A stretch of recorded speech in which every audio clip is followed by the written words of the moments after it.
Well, despite President Trump's criticism of FEMA, its voucher program has helped thousands of people in the state find shelter. But as Mina Dursun found out, the sometimes confusing process to get assistance has left some there out in the cold or fearing another displacement. Let's take a look. Here's another spot to kind of do some schoolwork and eat. We've got our second bathroom / closet. Yes. Right now, this hotel room is home for Megan Stelchuk and her daughters.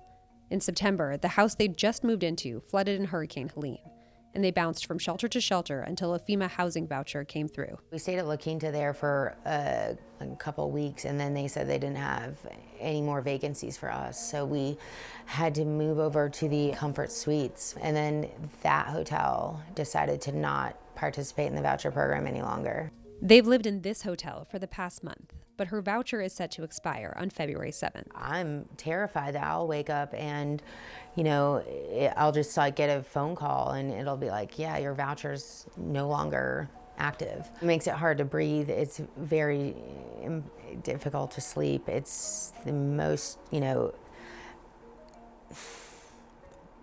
disabling feeling I've ever felt. The voucher is through FEMA's Transitional Sheltering Assistance Program. The agency says almost 13,000 households have used the program in western North Carolina since Helene, and benefits have repeatedly been extended. FEMA says it reassesses the need every 2 weeks, a process displaced residents say has been confusing and stressful. I can't tell you how many hours I've spent down there thinking that I was making some progress here, because I am really limited on funds. I'm trying to properly, make sure that I am filing correctly, so that I can get the assistance that, really, really need. Stelchuk says she relies on updates from Mira and Brian Williams. They own the Blue Ridge Tourist Court, where she and other storm victims have been living. Access to information for us as hotel owners is a little more straightforward. We're able to speak directly to the third party that oversees the FEMA voucher program. So we have a direct line to them that I'm not sure the displaced people do have. How long do you think you're going to be able to be a participant in this program? I think it depends on how long FEMA keeps the program active. FEMA's relief program in North Carolina has drawn a lot of criticism. False claims went so viral, the agency had to create a rumor page to debunk misleading information. In a letter to the governor Sunday, FEMA said the voucher program is approved until the end of March and is still supporting over 2,700 people. The agency says it will call anyone whose voucher may become ineligible and give 3 weeks' notice instead of 7 days. But Leanne Boland says she never heard from anyone at FEMA before the hotel where she stayed told her that her voucher expired. They knocked on my door on the 13th and said, FEMA just sent us an email saying that tonight is the last night they're going to pay for you. She filed for FEMA assistance as a household with her boyfriend at the time and says she was told she could change it to an individual claim later. She says FEMA ended the voucher for the household 10 days ago, but she hasn't been able to get help filing for benefits as an individual. You haven't been able to get a hold of anyone to untangle that situation? Nope. Since then? No, I've called nothing. Out of money, she had to move out of the hotel and take everything to a campground. We got donated a camper, not from FEMA. FEMA sucks. With the area already crunched for affordable housing and temperatures now in the single digits, displaced residents fear they'll have nowhere to go and that they've been forgotten. I guess we're just mountain people that nobody cares about, that nobody tells their story or nothing about how bad it is here. You're feeling left behind. Very much so. I mean, we're just thrown out like garbage. I hope that we haven't been left behind. There's got to be a better way. I mean, I don't know it, but there's got to be. FEMA told us they are still here and they are encouraging anyone who still needs aid to apply for it if they haven't received it. They insisted that they have been notifying applicants if their eligibility status for these vouchers has changed. But locals told us this is really an issue of people slipping through the cracks because of bad communication. Mina Dursun, CNN, Boone, North Carolina.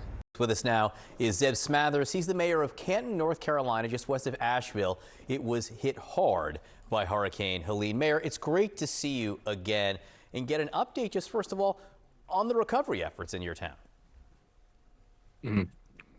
Well, we're making progress, and Canton, just like every community in West North Carolina, we're still here. Our people are continuing to show grit and grace across the region, over 30 counties the amount of help and prayers from across the nation, both in politically, from California to the Carolinas. You see people having our backs, but at the end of the day, the grit and grace of people that have lost so much, their homes, their businesses, their loved ones, they're finding a way.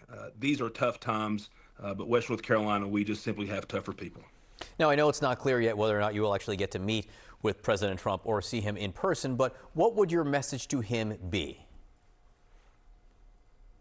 Well, first off, we're honored to have the president in West North Carolina. Opportunities like this. One fear we have in this region is that we're going to be left behind. And these people, their setbacks, their successes, they're just as important as anywhere else in this country.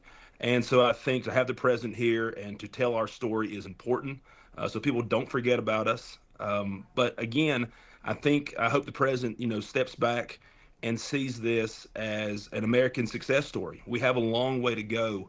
But this doesn't fit in political boxes. You have Democrats and Republicans, independents, different religions. No one's checking voter ID cards. What you're seeing is the best of North Carolina and the best of America, people that are coming together and getting results done. And so there's a time for politics. Obviously, the president, as any politician, has a time and place for that. But I think what he'll see today when he meets with these families is a region fighting its way back. Challenges lie ahead. But again, if you give the people of the mountains the resources and the respect they deserve, we're going to find a way.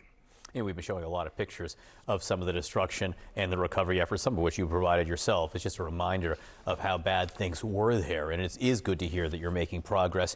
You've got some frustrations with FEMA. What are they? Mm-hmm.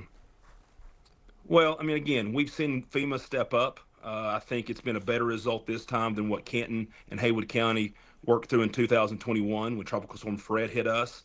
But again, it's communication, especially with housing. I've seen, obviously, Governor Josh Stein, who will meet the president on the tarmac today, step up and work with housing, especially private roads and bridges. But again, we're hearing that frustration. And these people that are in hotels, sometimes, hours away from their home, finding a very efficient way to get them back on their property with trailers, cut through the regulations, cut through the red tape, and find a way. I think, when you're in local government, you start at yes until you have to say no. And so the inability to communicate, having people getting ready to get thrown out of their hotels an hour and then finding out it could be extended. I think Washington and Governor Stein have done a good job extending that now for months. People need that stability. Again, as I've said time and time again, other than the words "I love you," the most important word in the English language is home. And these people want to stay home. They want to rebuild. And cutting through that red tape, having FEMA as a partner. But also, in fairness to FEMA, it's not their job to do everything. We've seen so many community members, churches step up. It's a joint effort. I think FEMA has done some things well. There are some things that FEMA still needs to do. And so we'll continue to work with our federal partners, Democrats and Republicans, FEMA, whatever it takes, again, to give these people the respect and resources.